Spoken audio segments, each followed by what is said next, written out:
I would argue that the chances in a big confrontation from China have gone down, not up, because of what happened in the Ukraine. I think that the Chinese leader is a very smart, practical person. And it doesn't, Russia went into the Ukraine because it looked like a cakewalk. I don't think Taiwan looks like such a cakewalk anymore. I think it's off the table in China for a long, long time. And I think that helps the prospects of investors who invest in China. And the other thing that helps in terms of the China prospects are that you can buy better, stronger companies at a cheaper valuation in China than you can in the United States. So you're getting the extra risk can be worth running given the extra value you get. That's why we're in China. It isn't like we prefer being in some foreign country.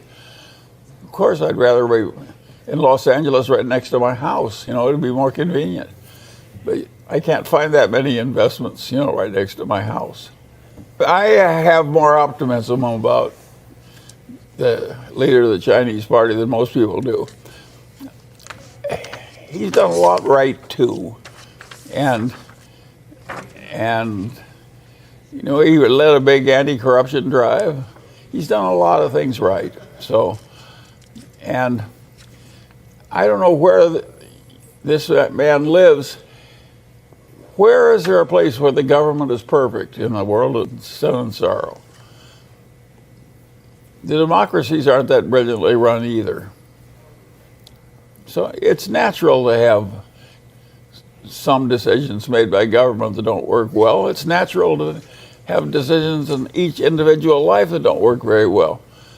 We live in a world of sin, sorrow, and misdecision. That's what human beings get to cope with in their days of life. So I don't expect the world to be free of folly and mistakes and so forth. And I just hope I'm invested with people who have more good judgment than bad judgment. I don't know anybody who's right all the time.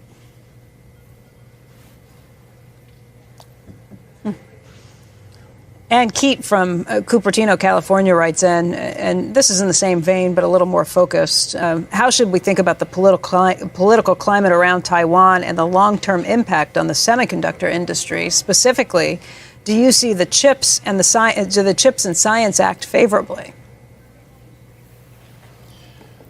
Well, the semiconductor industry is a very peculiar industry.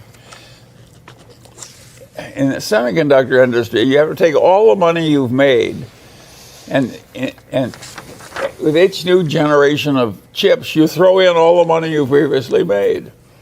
So it's compulsory reinvestment of everything if you want to stay in the game. Naturally, I hate a business like that.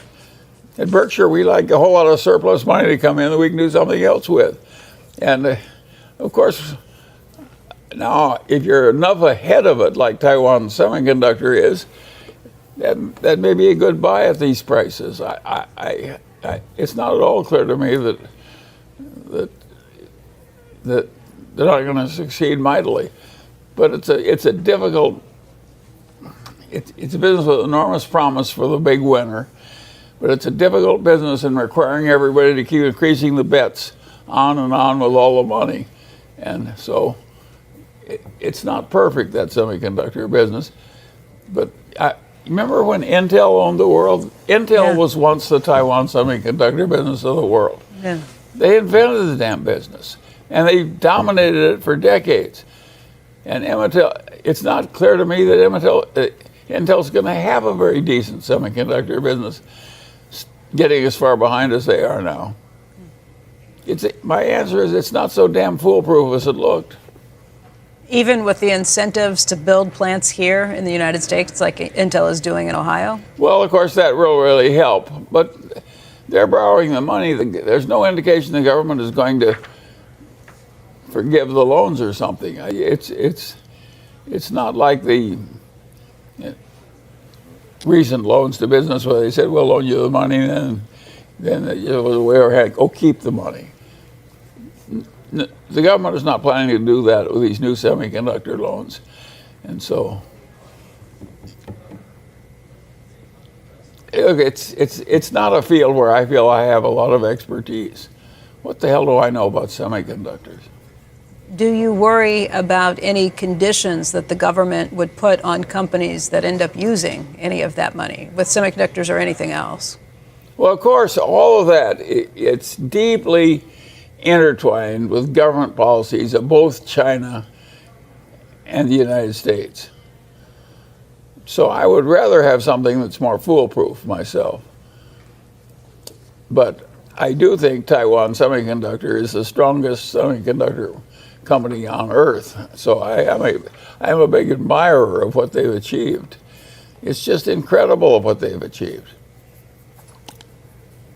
Speaking of things you like better, And by the way, it may be a wonderful investment.